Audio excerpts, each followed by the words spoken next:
Hello दोस्तों, मैं श्रेयांश आपका स्वागत करता हूं आपके अपने YouTube channel path of success UP board में। जैसा कि हमने पहले लेसन में पढ़ा था ज्यों प्रक्रम के बारे में, ज्यों प्रक्रम क्या होता है।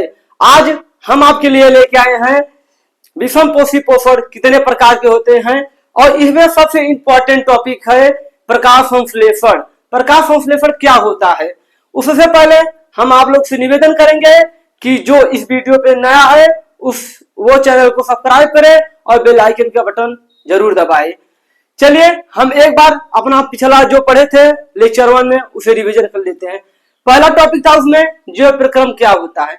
वे सभी जीव जो सम्मिलित रूप से अनुरक्षण का कार्य करते हैं उसे जैव प्रक्रम कहते हैं। यानी कि सम्मिलित रूप से मिलकर एक होकर रक्षा करना अनुरक्षण का कार्य कहलाता है। और दूसरा टॉपिक था पोषण। हमें किसी भी कार्य करने के लिए जो ऊर्जा यानी जो ताकत की आवश्यकता होती है उसी को हम पोषण का क्रिया कहते हैं। मतलब यानी कि हमें किसी भी कार्य करने के लिए जो ताकत यानी ऊर्जा की आवश्यकता होती है, और हमारे शरीर में ऊर्जा आता कहां से है, जब हम पोषण तत्व ग्रहण करेंगे या खाएंगे, उसी से जो पोषण तत्व से उसी से हमें पोषण मिलता है। अब उसका पोषण दो प्रकार के होते हैं, पहला स्वपोषी पोषण, दूसरा परपोषी पोषण यानी कि विषम पोषी पोषण। स्वपोषी पोषण वो पोषण होते हैं जिसमें जीव अपना भोजन स्वयं बनाते हैं, किसी अन्य पर आश्रित नहीं रहते यानी कि निर्भर नहीं रहते, अपना भोजन खुद से बनाते हैं। जैसे पेड़ पौधे, ये जो पेड़ पौधे हैं हरे भरे, ये अपना भोजन अपने से बनाते हैं। और दूसरा टॉपिक था विषम पोषी पोषण क्या होता है। विषम पोषी पोषण वो पोषण जिसमें जीव अपना भोजन किसी अन्य पर आश्रित रहते हैं यानी कि किसी दूसरे पर निर्भर रहते हैं, उसे विषम पोषी पोषण कहते हैं। जैसे मनुष्य, गाय, बकरी, शेर, बहुत चीज है जो भोजन के लिए किसी अन्य पे डिपेंड रहता है, अपने आप पे नहीं। विषम पोषी पोषण 3 प्रकार के होते हैं। इसका पहला प्रकार है परजीवी पोषण। परजीवी पोषण वो पोषण है यानी परजीवी पोषण वो पोषण है जिसमें जीव दूसरे के अंदर रहकर उसे बिना मारे भोजन प्राप्त करते हैं, उसे परजीवी पोषण कहते हैं। यानी कि वे पोषण परजीवी पोषण उसे कहते हैं जो मनुष्य के अंदर ही रहकर बिना मनुष्य के मारे अपना भोजन प्राप्त करते हैं, उसे परजीवी पोषण कहते हैं। जैसे जू यानी कि जू आप लोगों ने सुना होगा, जुआ जिसे कहते हैं हिंदी में, जो हम लोगों को सर में रहते हैं यानी कि बाल में। जब बलवा में काटता है तो मम्मी को कहता हो कि मम्मी कंघी लेकर उसको निकालो, यही जू है। और फीता क्रीम ये होता है कि जो बचपन में हम लोगों के पेट में रहता है, जिसे हम लोग हिंदी में कछुआ बोलते हैं। जब बचपन में पेट दर्द करता था और हॉस्पिटल में जाते थे तब कहते थे, वो जो डॉक्टरवा होता है ना, वो फीता क्रीमे का दवाइया देता था जिसे कछुआ मर जाता था और पेटवा ठीक हो जाता था।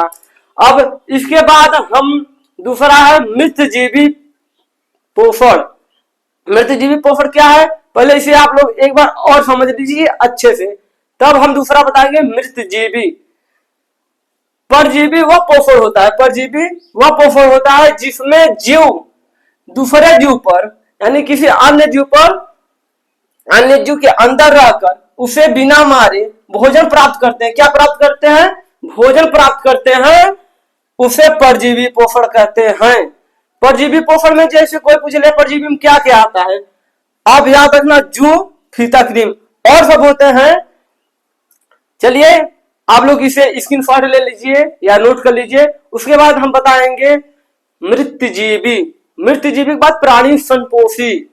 चलिए आप लोग इसे स्क्रीनशॉट ले लीजिए।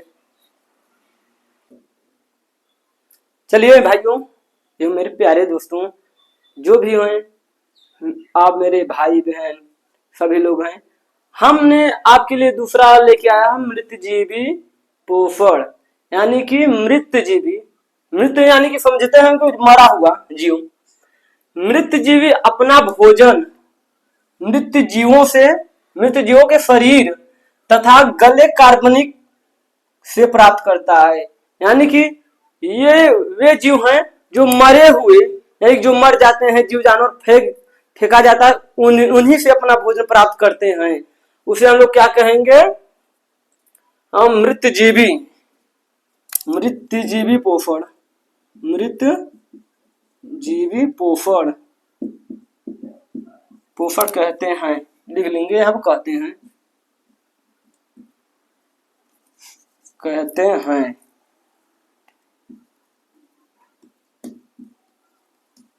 कहते हैं यानी कि मृतजीवी अपना भोजन मृत जीवों के शरीर तथा गले कार्बनिक, यानी कि जो जानवर मर जाते हैं और हम लोग ऐसे फेंक देते हैं, वो जब गल जाते हैं उन्हें कार्बनिक से प्राप्त करते हैं। क्या प्राप्त करते हैं? अपना भोजन, शरीर से अपना भोजन प्राप्त करते हैं, जैसे फफूंदी या कवक। ये जो दोनों जीव हैं, ये अपना भोजन मरे हुए जानवर से, पेड़ पौधे से, इन्हीं सब से अपना भोजन प्राप्त करते हैं। जैसे कि कुछ भी पेड़ कट गया और वहीं पर गिर गया, वो सड़ गल जाता है, तो उसी से ये फफूंदी और कवक अपना भोजन प्राप्त करते हैं। अब दोस्तों तीसरा टॉपिक है प्राणी संपोषण, यानी कि इसमें जो है मनुष्य आते हैं और अमीबा लोग आते हैं। इससे पहले आप लोग इसे स्क्रीनशॉट ले लीजिए या इसे नोट कर लीजिए। एक बार हम और अच्छे समझा दे रहे हैं।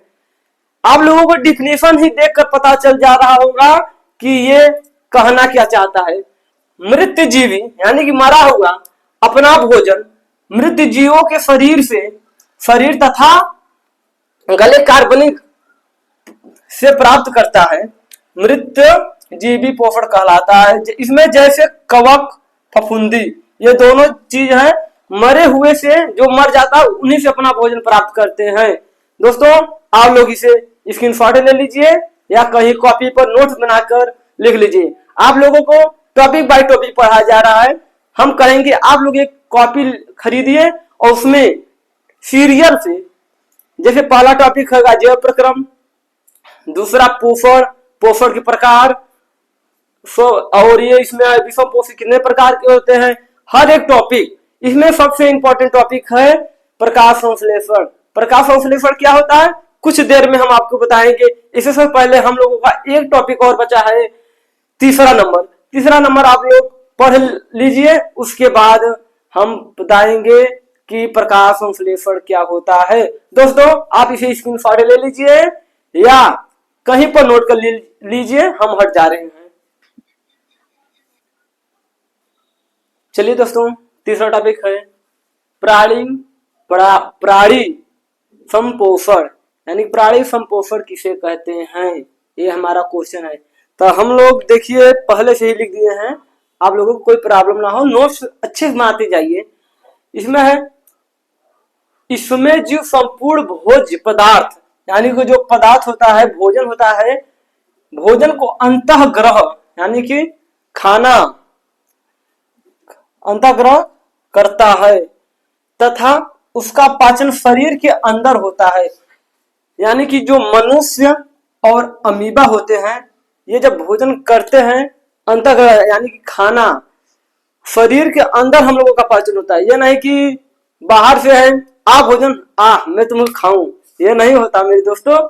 इसमें होता है यानी कि इसमें जो संपूर्ण भोज्य यानी संपूर्ण भोज्य पदार्थ जो भोजन होता है उसे अंतःग्रह कहते हैं, यानी खाते हैं, तथा उसका पाचन हमारे शरीर के अंदर होता है। जो छोटी आंत बड़ी आंत होती है उसी तो पाचन होता है, यानी कि शरीर तथा उनका पाचन शरीर के अंदर होता है। हम लोग जो भोजन करते हैं या कोई भी जो भोजन करता है उसका पाचन भी तो होता है। जब पाचन नहीं होगा तो पेटवा तो सिर्फ फुला रहेगा, इसीलिए पाचन जरूरी है। हम लोगों को जीने के लिए भोजन वेरी इंपॉर्टेंट है। ये नहीं कि जिंदा रहने के लिए सनम तेरी कसम एक मुलाकात जरूरी है, ये नहीं। हम लोगों को जिंदा रहने के लिए भोजन की जरूरत है। कहां पर? संपूर्ण भोज्य पदार्थ। जब हम लोग भोजन करेंगे और उसका पाचन होगा तभी तो हम लोग जिंदा रहेंगे। इसमें आते हैं जैसे अमीबा मानो। अमीबा का हम आप लोगों को चित्र बना के बताते हैं कि अमीबा जो है अपना भोजन कैसे प्राप्त करता है, यानी कैसे ग्रहण करता है। चलिए इधर जगह है, इधर हम अमीबा का चित्र बना के बता रहे हैं। ये हो गया कैसे भी टेढ़ा मेढ़ा अमीबा बना लो, ये सब अमीबा है। ये अमीबा है, ये अमीबा क्या होगा, केंद्रक। ये हो गया अमीबा का केंद्रक। क्या बच्चों, केंद्रक।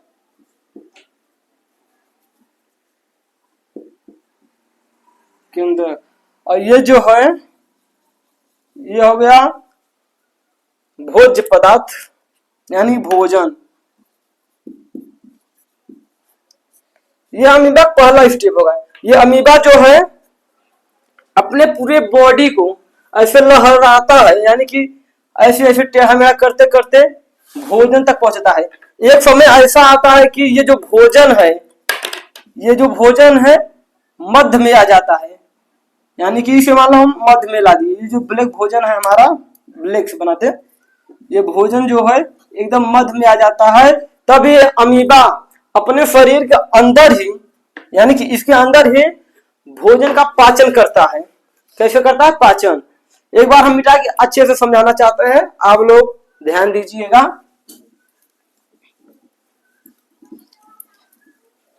चलिए अमीबा को जैसे टेढ़ा मेढ़ा बना सकते हैं हम, आप लोगों को हर एक चित्र से समझाने की कोशिश करेंगे। आप लोग बस इस चैनल से जुड़े रहिए बस। ये क्या कहें, मैं इसे क्या बनाया था, केंद्रक। केंद्रक, ये हो गया केंद्रक। ये हमारा हो गया भोज्य पदार्थ। यहां पर हो गया भोजन, मान लीजिए सीधा लिख दे रहे हैं भोजन। ये भोजन है, ये एक समय आएगा, ये इतना था, फिर ये लहराते हुए अपना बॉडी इतना आ जाएगा, फिर इधर बढ़ेगा। इसे बढ़ते बढ़ते ये भोजन जो है अंदर आ जाएगा, फिर इसे बढ़ते बढ़ते भोजन कुछ टाइम बाद इधर आ जाएगा, फिर धीरे धीरे बीच में आ जाएगा, यानी कि मध्य में आ जाएगा। तब ये जो है अपना भोजन, ये जो भोजन है इसे पचाने का काम करेगा। यही अमीबा है। अमीबा ऐसे भोजन अपना करता है। एक बार फिर से देख लीजिए, इसमें जो संपूर्ण भोज्य पदार्थ को, यानी कि इसमें जो जीव होते हैं संपूर्ण भोज्य पदार्थ को ग्रहण करते हैं, यानी कि अंतःग्रहण अपने अंदर लेते हैं, यानी तथा उसका पाचन शरीर के अंदर करते हैं। और उसका जो खाते पीते हैं उसे पचाना भी तो जरूरी है। उसे मनुष्य, अमीबा और भी जानवर होते हैं, ईटीसी लिखा है ना, ईटीसी यानी कि और भी जानवर है जो कि भोजन करते हैं और उसका पाचन अपने शरीर के अंदर ही करते हैं। दोस्तों इसके बाद आपका वेरी मोस्ट इंपॉर्टेंट टॉपिक है प्रकाश संश्लेषण।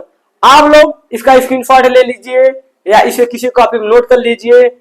यह भी पेपर में पूछता है कि अमीबा भोजन कैसे करता है, और पूछेगा प्राणी संपोषण क्या होता है, और उधर पढ़ा था परजीवी पोषण, मृतजीवी पोषण, यह भी पूछता है पेपर में। इसीलिए हम आपको कह रहे हैं कि नोट्स बनाते जाइए। अगर आप लोग नहीं बनाएंगे तो इस चैनल 500 सब्सक्राइबर पूरा कीजिए, हम नोट्स बना के देंगे। हैंड राइटिंग पीडीएफ, जैसे हर एक चैनल पे मिलता है वैसे इस भी चैनल पे मिलेगा पीडीएफ नोट्स। आप लोग इसको स्क्रीनशॉट ले लीजिए या कहीं कॉपी पर अच्छे ढंग से नोट कर लीजिए।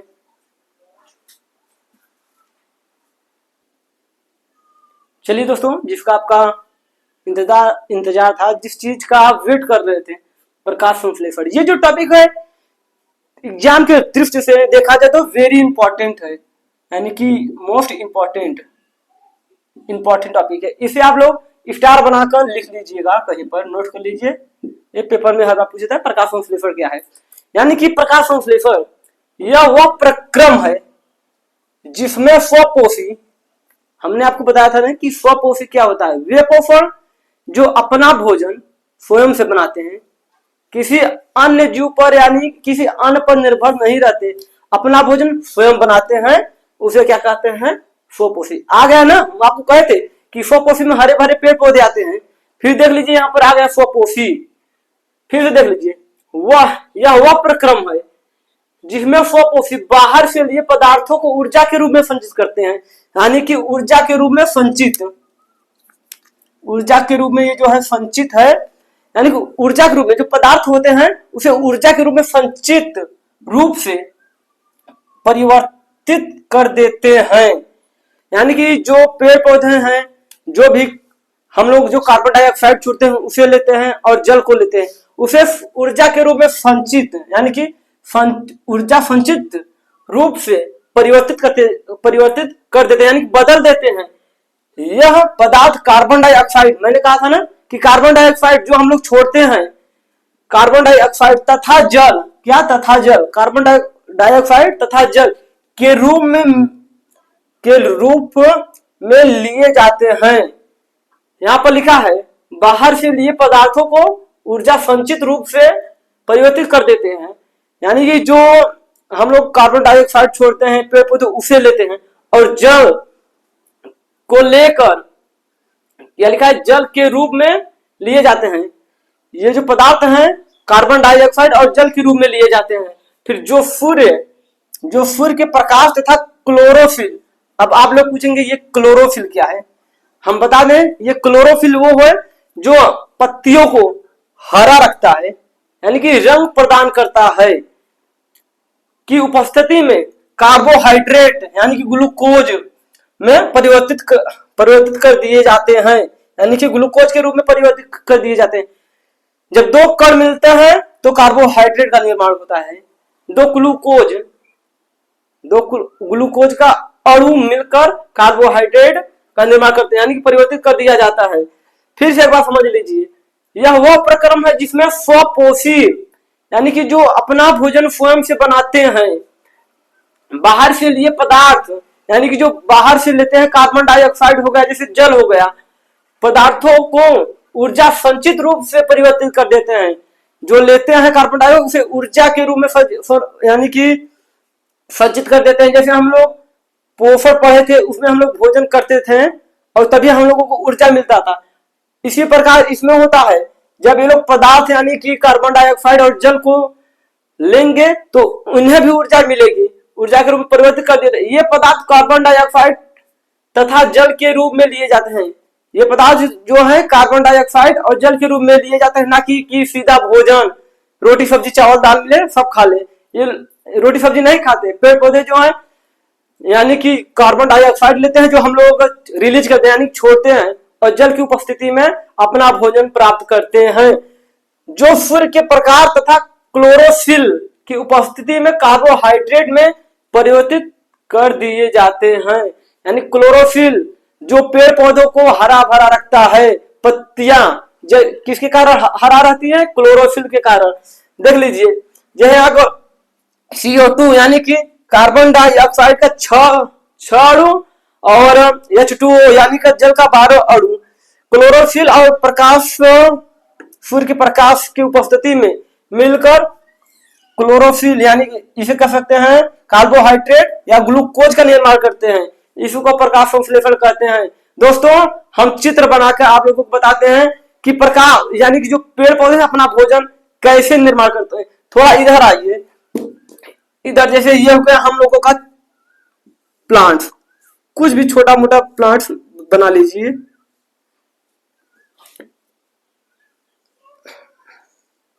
आप लोगों का हर एक चित्र समझाया जाएगा जिससे आप लोगों को कोई प्रॉब्लम ना हो। ये हो गया हमारा पत्ती,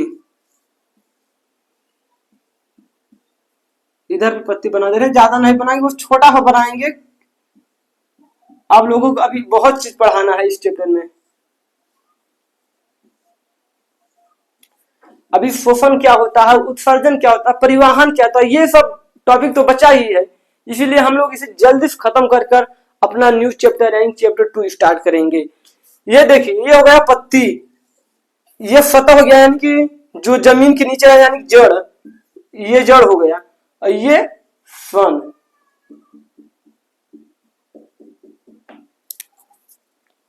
ये क्या हो गया सन। इसका प्रकाश लेते हैं, लिखा है ना कहां पर है, जो सूर्य के प्रकाश तथा क्लोरोफिल, ये जो पत्ती हरी रहती है ये क्लोरोफिल के कारण हरी रहती हैं। और यानी कि कार्बन यहाँ पर लिखा है यानी कार्बन डाइऑक्साइड तथा जल के रूप में लिए जाते हैं। जो ये पदार्थों हैं ये जल के रूप और कार्बन डाइऑक्साइड के रूप में, जो हम लोग कार्बन डाइऑक्साइड छोड़ते हैं ये पत्तियां उसे भी लेती हैं CO2। और जल जो बारिश होता है यहाँ से जड़ में पानी आता है, फिर यहाँ से ऐसे ऐसे जाता है पत्तियों तक, तब ये क्लोरोफिल और सूर्य के प्रकाश में अपना भोजन प्राप्त बनाती हैं। अब हम ये बता दें आपको, कोई भी पूछ ले कि जो पेड़ पौधे अपना भोजन कब बनाते हैं, दिन में कि रात में, तो आप लोग क्या कहेंगे, दिन में, रात में? नहीं, ये जो पेड़ पौधे अपना भोजन हमेशा दिन में बनाती हैं, दिन में, वो भी प्रकाश यानी कि सूर्य के प्रकाश की उपस्थिति में। जब सूर्य का प्रकाश रहेगा दिन में तभी ये जो पेड़ पौधे हैं अपना भोजन स्वयं बनाएंगे। एक बार हम आपको फिर से बता दें कि प्रकाश संश्लेषण क्या है। यानी कि यह वह प्रक्रम है जिसमें स्वपोषी, बार बार हम कहें स्वपोषी, वो पोषण होता है जो अपना भोजन स्वयं बनाता है, किसी दूसरे पर निर्भर नहीं रहता है, उसे स्वपोषी कहते हैं।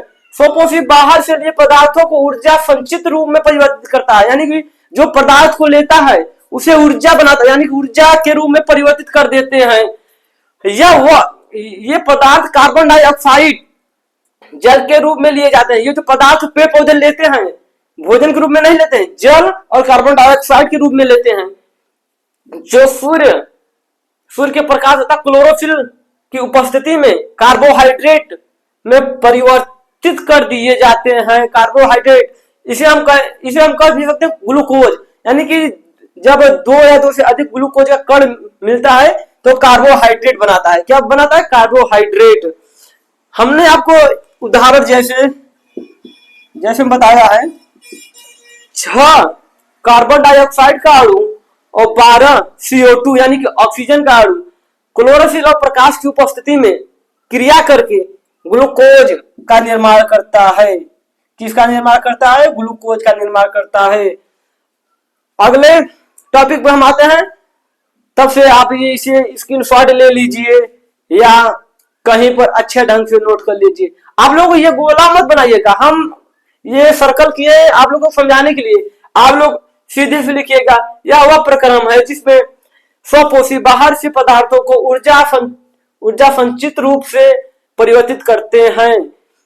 यह पदार्थ कार्बन डाइऑक्साइड तथा जल के रूप में लिए जाते हैं, जो सूर्य के प्रकाश तथा क्लोरोफिल के उपस्थिति में यानी कार्बोहाइड्रेट में परिवर्तित कर दिए जाते हैं। हम आपको भी ये भी बताएंगे कि ग्लूकोज कहां पर मिलता है, ग्लूकोज कैसे होता है। तब से आप लोग इसको पूरा अच्छे ढंग से topic by topic, serial bye serial से उतार लीजिए। हम हट जा रहे हैं या स्क्रीनशॉट ले लीजिए, खाली टाइम पे आप लोग लिख लिया करिए। अभी पढ़िए, कॉपी कलम लेके बैठिए। चलिए दोस्तों, हम हट जा रहे हैं, इसकी स्क्रीनशॉट ले लीजिए या उतार लीजिए। चलिए दोस्तों, हम लोगों का नेक्स्ट टॉपिक है प्रकाश संश्लेषण का स्थान, यानी कि प्रकाश संश्लेषण किस स्थान पर होता है। हमने आपको इसके अगले वाले टॉपिक में बताया था कि प्रकाश संश्लेषण जो है वो पत्तियों में ही होता है। अब हम पढ़ेंगे कि पत्तियों में कैसे होता है, किस प्रकार होता है। चलिए, क्या लिखा है? प्रकाश संश्लेषण की प्रक्रिया आदि यानी कि शुरू से अंत तक क्लोरोप्लास्ट में होती है। आप लोग पूछोगे कि क्लोरोप्लास्ट क्या होता है? क्लोरोप्लास्ट पत्तियों में पाया जाता है। जैसे ये हो गया पत्ती,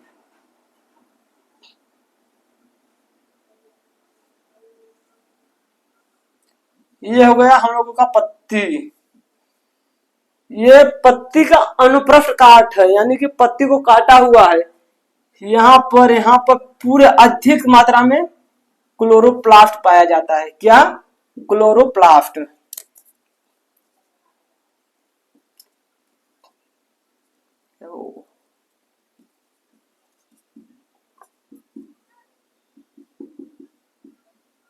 क्लोरोप्लास्ट पाया जाता है। क्लोरोप्लास्ट के अंदर ही क्या रहता है? क्लोरोफिल। क्लोरोफिल यानी कि लिख दे रहे हैं, यहाँ पर ध्यान दीजिएगा। क्लोरोफिल। और क्लोरोफिल के अंदर एक तत्व पाया जाता है जिसका नाम है मैग्नीशियम। ये जो तत्व है क्लोरोफिल के अंदर पाया जाता है। हम एक बार फिर से शुरू करते हैं। प्रकाश संश्लेषण की वह प्रक्रिया आदि यानी कि शुरू से अंत तक क्लोरोप्लास्ट में होता है। क्लोरोप्लास्ट कहां पाया जाता है? पत्तियों में।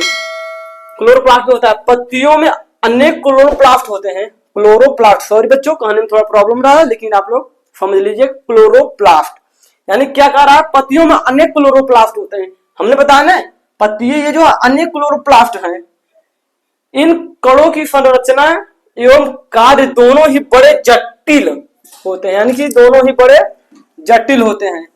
जटिल यानी कि मजबूत, बहुत मजबूत होते हैं। क्लोरोप्लास्ट में क्लोरोफिल वर्णक यानी कि रंग प्रदान करने वाला, क्लोरोफिल को रंग प्रदान करता है, यानी कि पाए जाते हैं। चूंकि यह अधिकांशतः यानी कि अधिकांश पौधों में पौधों की पत्तियों में पाया जाता है। हमने बताया ना, क्लोरोफिल कहां पाया जाता है? पत्तियों में। यहां पर बता दिया है, अनुप्रस्थ काट है पत्ती का, पत्तियों में अधिकतम मात्रा में क्लोरोप्लास्ट पाया जाता है। क्लोरोप्लास्ट के अंदर ही होता है क्लोरोफिल। क्या होता है? क्लोरोफिल। अब क्लोरोफिल में एक तत्व होता है, तत्व जिसको हम कहते हैं मैग्नीशियम। कहां पहुंचे थे? पत्तियों में, पौधों की पत्तियों में पाए जाते हैं। इसीलिए पत्तियों को प्रकाश संश्लेषी अंग कहा जाता है या कहते हैं। पत्तियों को हम लोग इसीलिए कहते हैं ना कि ये प्रकाश संश्लेषण है, इसी में प्रकाश संश्लेषण की क्रिया होती है। क्यों? एक बार हम लोग शुरू से समझाने की कोशिश करेंगे आप लोगों को। आप लोग बस ध्यान आप लोगों का व्हाइट बोर्ड पे होना चाहिए। चलिए, प्रकाश संश्लेषण की प्रक्रिया शुरू से अंत तक, यानी कि जितना भी होता है शुरू से लेके अंत तक कहां पर होता है? क्लोरोप्लास्ट में होता है। प्रकाश संश्लेषण की जो क्रिया होती है क्लोरोप्लास्ट में ही होता है। पत्तियों में अनेक क्लोरोप्लास्ट भरे रहते हैं, यानी जो क्लोरोप्लास्ट होता है पत्तियों में कूट कूट कर क्लोरोप्लास्ट भरा रहता है। इस कणों की रचना, योगा रचना एवं कार्य, इनकी आकृति और कार्य यानी कि जो कार्य करते हैं दोनों ही बड़े यानी कि बहुत बड़े जटिल यानी मजबूत होते हैं, बहुत मजबूत होते हैं। और फिर क्लोरोप्लास्ट में क्लोरोफिल वर्णक पाए जाते हैं, यानी क्लोरोप्लास्ट के अंदर ही क्लोरोफिल पाए जाते हैं, जिसके कारण हम लोगों का पत्ती हरा रहता है। और चूंकि यह अधिकांशतः यानी कि अधिक मात्रा में जो क्लोरोप्लास्ट होता है वो अधिक मात्रा में पेड़ों की पत्तियों में पाए जाते हैं। कहां पाए जाते हैं? पेड़ों के पत्तियों में पाए जाते हैं। इसीलिए पत्तियों को प्रकाश संश्लेषी अंग कहा जाता है। पत्तियों को हम लोग क्यों कहते हैं कि पेड़ में जो पत्ती है अपना भोजन स्वयं बनाता है? इसीलिए क्योंकि इसमें अधिकांश मात्रा में क्लोरोप्लास्ट भरा होता है। क्लोरोप्लास्ट के अंदर ही क्लोरोफिल होता है। इसीलिए हम लोग कहते हैं कि जो पत्ती है वही प्रकाश संश्लेषी अंग कहलाते हैं। हम लोग एक बार फिर से चित्र समझेंगे कि चित्र में क्या क्या होता है। ये जो हम लोगों को पत्ती है ये अनुप्रस्थ काट है, यानी काटा गया है। ये हम लोगों को ऐसे नहीं दिखेगा जब तक हम लोग को माइक्रोस्कोप से नहीं देखेंगे, तब तक ये क्लोरोप्लास्ट हम लोगों को नहीं दिखेगा। पत्तियों में अधिक मात्रा में क्लोरोप्लास्ट होते हैं। क्लोरोप्लास्ट के अंदर ही क्लोरोफिल पाया जाता है और क्लोरोफिल में एक तत्व पाया जाता है जिसका नाम है मैग्नीशियम। चलिए हम फिर से अपने टॉपिक पे एक बार और समझाएंगे, उसके बाद आप लोगों का लास्ट टॉपिक है वाष्पोत्सर्जन। चलिए, प्रकाश संश्लेषण की प्रक्रिया शुरू से अंत तक यानी कि शुरू से अंत तक क्लोरोप्लास्ट में होता है। क्लोरोप्लास्ट हमने बताया कहां पाया जाता है बच्चों? क्लोरोप्लास्ट पाया जाता है इस पत्ती में, यानी क्लोरोप्लास्ट में ही होता है। पत्तियों में अनेक क्लोरोप्लास्ट भरे रहते हैं। क्या भरे रहते हैं? क्लोरोप्लास्ट। अगर बच्चों थोड़ा कहने में प्रॉब्लम हो रहा है, आप लोग इस पे ध्यान मत दीजिएगा। आप लोग को इसीलिए हमने लिख दिया है कि आप लोग अच्छे से लिख सके, पढ़ सके। हमें भले कहने में प्रॉब्लम हो रहा है, उससे कोई मतलब नहीं, आप लोग अपने ऊपर ध्यान दीजिएगा। पत्तियों में अनेक क्लोरोप्लास्ट भरे रहते हैं। इन कणों की रचना एवं कार्य, ये जो रचना एवं कार्य है ये बहुत ही जटिल यानी कि मजबूत होती हैं। क्लोरोप्लास्ट में ही क्लोरोफिल वर्णक पाया जाता है, यानी कि क्लोरोप्लास्ट के अंदर क्लोरोफिल पाया जाता है। चूंकि यह अधिकांश पौधे की पत्ती में पाई जाती है, ये पौधे की पत्ती में पाई जाती है। दोस्तों हम एक बात फिर बता दें, क्लोरोप्लास्ट और क्लोरोफिल कहाँ पाई जाती है? पत्ती में पाई जाती है। क्लोरोफिल के कारण ही हमारी पत्ती जो रहती है हरी भरी रहती है, और इसीलिए पत्तियों को प्रकाश संश्लेषी अंग कहते हैं। जी हाँ दोस्तों, प्रकाश संश्लेषी अंग अगर ऑब्जेक्टिव टाइम में आ गया, पूछ लिया प्रकाश संश्लेषी अंग किसे कहते हैं, तो आप लोग कह देना कि पत्तियों को प्रकाश संश्लेषी अंग कहते हैं। एक बार हम आपको फिर बता दें प्रकाश संश्लेषण की क्रिया कब होती है। दोस्तों प्रकाश संश्लेषण की क्रिया दिन में होती है, वो भी सूर्य के प्रकाश की उपस्थिति में और क्लोरोफिल की उपस्थिति में। ये जो क्लोरोफिल है इसी की उपस्थिति में प्रकाश संश्लेषण की क्रिया होता है। हम लास्ट बार आप लोगों को समझा रहे हैं, आप लोग अच्छे से समझिए। उसके बाद नेक्स्ट टॉपिक, उसके बाद क्लास को छोड़ दिया जाएगा। हम फिर अगले दिन मिलेंगे, आपके लिए एक बेहतरीन सी टॉपिक लेके आएंगे। चलिए दोस्तों बोर्ड पे देखिए, प्रकाश संश्लेषण की क्रिया शुरू से अंत तक, हमने बताया कि शुरू से अंत तक कहां पर होता है? क्लोरोप्लास्ट में होता है। क्लोरोप्लास्ट में बच्चों कोई पूछ लिया क्लोरोप्लास्ट कहां पाया जाता है, आप लोग सीधा कर दीजिएगा क्लोरोप्लास्ट पत्तियों में पाया जाता है। और इधर लिखा है पत्तियों में अनेक क्लोरोप्लास्ट भरे रहते हैं। हमने बताया ना क्लोरोप्लास्ट की संख्या अत्यधिक रहती है। इनके जो कण रचना एवं कार्य दोनों ही है, ये दोनों ही बहुत मजबूत होते हैं। जटिल यानी मजबूत। ये क्लोरोप्लास्ट में ही क्लोरोफिल वर्णक पाया जाता है। यहाँ पर बताया गया क्लोरोप्लास्ट के अंदर ही क्लोरोफिल पाया जाता है। दोस्तों चूंकि अधिकांशतः यानी कि अधिक मात्रा में, क्या बच्चों, पत्तियों में अधिक मात्रा में क्लोरोप्लास्ट पाया जाता है। लिखा है ना पौधों की पत्तियां पाई जाती हैं, यानी कि पौधों की पत्तियां होती है उसमें अत्यधिक मात्रा से क्लोरोप्लास्ट पाया जाता है। क्लोरोप्लास्ट में ही क्लोरोफिल होता है, और क्लोरोफिल में एक तत्व होता है जिसका नाम है मैग्नीशियम। इसलिए हम लोग जीव प्रदर्शित करते हैं, यह रसायन विज्ञान में आता है, यह तत्व का नाम है। और यह देखिए इसीलिए पत्तियों को प्रकाश संश्लेषी अंग कहते हैं। बच्चों आप लोग इसे, मेरे दोस्त, मेरे भाई, मेरे बड़ी बहन, सिस्टर जो भी हो, आप लोग इसे एक बार अच्छे से लिख लीजिए या कहीं पर स्क्रीनशॉट ले लीजिए। हम हट जा रहे हैं, आप लोगों को अगला टॉपिक लेके आएंगे। जल्दी से स्क्रीनशॉट या कहीं पर नोट कर लीजिए। चलिए दोस्तों हम लोगों का लास्ट टॉपिक आज के लिए, अभी चैप्टर में तो बहुत सारे टॉपिक बचे हैं, लेकिन आज के लिए लास्ट टॉपिक क्या है? वाष्प उत्सर्जन, यानी कि वाष्प को उत्सर्जन की क्रिया। वाष्प उत्सर्जन कैसे होता है और कहां पर होता है? वाष्प उत्सर्जन तो केमिस्ट्री में भी है, लेकिन हम लोग बायो में पढ़ेंगे। बायो में क्या है? वाष्प को बाहर करने की क्रिया। क्या? वाष्प को बाहर करने की क्रिया वाष्पोत्सर्जन कहलाती है, यानी कहते हैं वाष्पोत्सर्जन। कहने में थोड़ा प्रॉब्लम है, इसमें मत जाइएगा दोस्त, आप लोग के सामने लिखा है, आप लोग को बच्चे पढ़ लीजिएगा। वाष्पोत्सर्जन यानी कि वाष्प को बाहर करना है, यानी कि वाष्प को बाहर निकालना ही वाष्पोत्सर्जन कहते हैं। ये वाष्पोत्सर्जन की क्रिया पौधे के पत्तियों में उपस्थित रंध्र, यानी कि स्टोमेटा, जो पत्तियां होती है उसमें रंध्र जो होते हैं उसे में उपस्थित होती है। अब आप लोग कहेंगे कि रंध्र क्या है, बता दे रहे हैं आप पर, यहीं पर बता दे रहे हैं खूब अच्छे से। देखिए ये हो गया हम लोगों का पत्ती, मान लीजिए किसी भी चीज का पत्ती हो गया, इसमें जो छोटे छोटे छिद्र रहते हैं, छोटे छोटे अनेक छिद्र रहते हैं। हम लोगों को तो ऐसे दिखेगा नहीं, जब तक माइक्रोस्कोप का प्रयोग ना किया जाए तब तक हम लोगों को ये रंध्र जो है स्टोमेटा दिखेगा नहीं।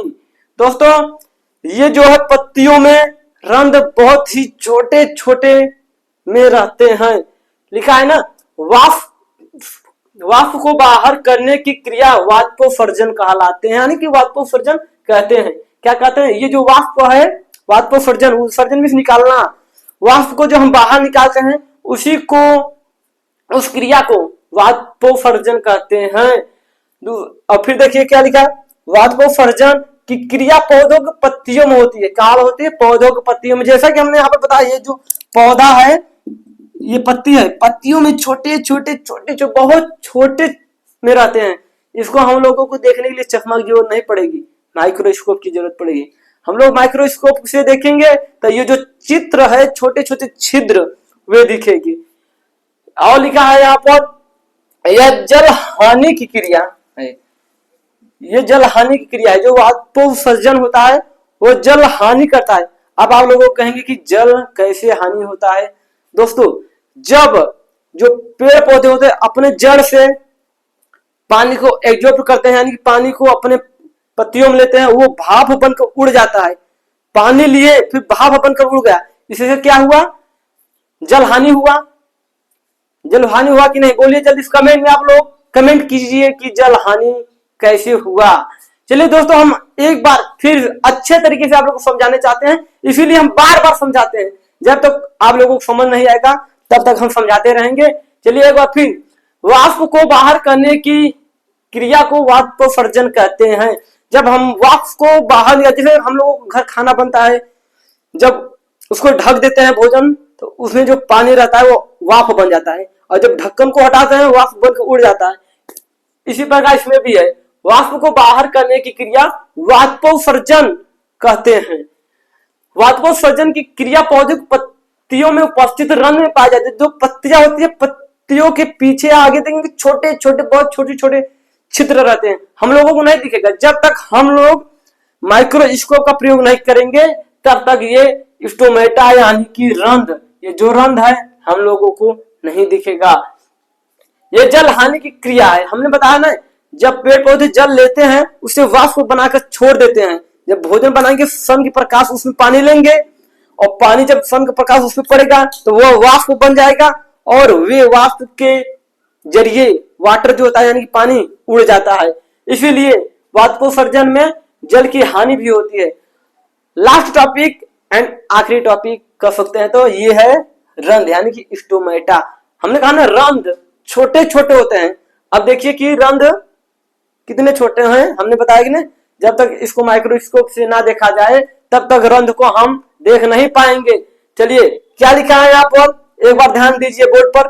पत्तियों की सतह पर, यानी कि पत्तियों की सतह पर जो छिद्र होते हैं, क्या होते हैं? जो छिद्र, हमने बताया ना, जो पत्तियां छोटे छोटे छोटे छोटे छिद्र होते हैं उन्हें रंध्र कहते हैं। हमने बताया आपको यहाँ पर कि वाष्पोत्सर्जन की क्रिया पौधे के पत्तियों में उपस्थित रंध्र में पाया जाता है। हमने बताया ना, कहाँ पाया जाता है? पत्तियों में। यहाँ पर भी लिखा है पत्तियों में, पत्तियों की सतह पर जो छोटे यानी कि जो छिद्र होते हैं उन्हें रंध्र कहते हैं, यानी कि इंग्लिश में इसको बोला जाए तो स्टोमेटा कहते हैं। रंध्र का प्रमुख कार्य क्या होता है, यानी कि रंध्र क्या करता है? रंध्र क्या करता है? पहला, गैसों का आदान प्रदान, यानी कि जो हम लोग कार्बन डाई, यानी कि ये जो रंध्र होता है, जो हमें पेड़ पौधे से ऑक्सीजन मिलता है, और हम लोग जो कार्बन डाइऑक्साइड यानी CO2 को छोड़ते हैं यानी कि रिलीज करते हैं, उसी का आदान प्रदान। ये तो गैसें ही है, तो है, ये गैसों का आदान प्रदान करता है। और तीसरा लास्ट टॉपिक है उत्सर्जन, वाष्पोत्सर्जन। यहाँ पाया ना, वाष्पोत्सर्जन वाष्प को बाहर करने की प्रक्रिया, यानी प्रक्रिया या क्रिया कर सकते हैं, क्रिया को वाष्पोत्सर्जन कहते हैं। और वाष्पोत्सर्जन की क्रिया पौधे की पत्तियों में उपस्थित रंध्र में होती है, यानी कि ये जो पत्तियां है, जो छोटे छोटे छिद्र दिख रहा है, यही रंध्र है। हम लोगों को ऐसे नहीं दिखेगा, हम बार बार कह रहे हैं, हम लोगों को माइक्रोस्कोप से दिखेगा, ऐसे हम लोगों को कुछ नहीं दिखेगा। और फिर देखिए रंध्र, पत्तियों की सतह पर जो छिद्र होते हैं, हमने बताया नहीं, ये जो छोटे छोटे छिद्र हैं इसी को रंध्र कहते हैं। इसका प्रमुख कार्य गैसों का आदान प्रदान, यानी CO2 को हम लोगों से CO2 यानी कार्बन डाइऑक्साइड लेगा और हम लोगों को ऑक्सीजन देगा। वो कार्य किससे होता है? रंध्र। आप लोगों को बगल में दिख रहा होगा रंध्र, दो टाइप का बना है, एक खुला रंध्र और एक बंद रंध्र, और दूसरा खुला रंध्र। अभी हम लोग इसको भी समझाएंगे ये बंद कब होता है, खुलता कब है। चलिए दोस्तों, और दूसरा है वाष्पोत्सर्जन, यानी कि वाष्प कैसे उत्सर्जन करता है।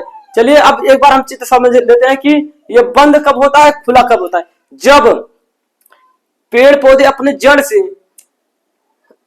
से जल को इकट्ठा करते हैं, पर्याप्त मात्रा में इकट्ठा करते रहते हैं, ये धीरे धीरे फूलता है। जब फूल जाएगा एक समय इतना फूल जाए, एक समय आएगा कि ये इतना फूल जाएगा कि इसको ओपन होना पड़ता है। जब ये ओपन होगा और इस पे सन का प्रकाश आएगा, तब ये जो जल भरा रहता है वो वाष्प के रूप में बाहर निकल जाता है। किसके रूप में? वाष्प के रूप में बाहर निकल जाता है, तब ये खुल जाता है। यानी कि जब जल पर्याप्त मात्रा, पहले अभी बंद है, जब इसमें जल भरेगा ये पर्याप्त मात्रा में फूलता रहेगा। जब एक समय ऐसा आएगा कि इसमें जल बहुत ज्यादा हो जाएगा, तब ये फूल जाएगा। तो यानी कि फूलेगा तो ये खुल जाएगा। जब इस पे सन का प्रकाश पड़ेगा, जो इसमें जल है वो वाष्प के रूप में बाहर निकल जाएगा, उसी को वाष्प उत्सर्जन कहते हैं। अब आप लोग समझ लीजिए कि जब तक इसमें जल नहीं है तब तक तो ये बंद है। जब पर्याप्त मात्रा में जल भर जाएगा तब ये खुल जाएगा। तब जब ये खुल जाएगा, जो इसमें जल रहेगा, सन का प्रकाश आएगा, कार्बन डाइऑक्साइड आएगा, ये जो सन का प्रकाश आएगा, जब जो इसमें जल रहेगा वो वाष्प के रूप में बाहर निकल जाएगा। इसको कहते हैं खुला रंध्र और इसे कहते हैं बंद रंध्र। एक बार और समझ लीजिए वाष्प उत्सर्जन रंध्र क्या है। देखिए, वाष्प को बाहर करने की क्रिया को वाष्प उत्सर्जन कहते हैं। वाष्प उत्सर्जन की क्रिया, सॉरी बच्चों यहाँ पर अ की मात्रा भूल गए हैं, क्रिया पौधे की पत्तियों में, हमने बताया ना, जो पौधे की पत्तियां होती है उसी में उपस्थित रहते हैं। उपस्थित रंध्र यानी स्टोमेटा में होता है। जो छोटे छोटे कण होते हैं उसी से वाष्प, जैसे हम लोगों के शरीर में ये जो छोटे छोटे छिद्र दिख रहे हैं, इसी से पसीना बाहर आता है, उसी इसमें भी होता है। इसमें इसी छिद्र से सूर्य का प्रकाश भी आएगा और गैस भी निकलेगा। दूसरा रंध्र, पत्तियों की सतह पर जो छिद्र होते हैं, यानी जो छिद्र होते हैं उसे रंध्र यानी कि स्टोमेटा कहते हैं। रंध्र के प्रमुख कार्य होते हैं गैसों का आदान प्रदान करना, वाष्प उत्सर्जन करना। दोस्तों आज के लिए बस इतना ही। उससे पहले हम बता दें, आप लोग चैनल को सब्सक्राइब कर लीजिए, बेल आइकन को प्रेस कर लीजिए, क्योंकि जब आप लोग चैनल सब्सक्राइब करे रहेंगे और बेल आइकन बटन को प्रेस करे रहेंगे तभी वीडियो का नोटिफिकेशन आपके पास पहुंचेगा। और आप लोग एक कॉपी खरीदिए, उसमें हर एक टॉपिक, हर एक सब्जेक्ट, इसमें जितना सब्जेक्ट चलता है इस चैनल पर, हर एक सब्जेक्ट का नोट बनाइए और अच्छे ढंग से लिखिए। आप लोगों का एक बार अभी सर ने बताया था कि 90% प्लस इस चैनल पे आएगा, इस चैनल से जो पढ़ेगा। चलिए दोस्तों आज के लिए बस इतना ही, मिलते हैं नए क्लास में नए टॉपिक के साथ। जय हिंद, जय भारत दोस्तों।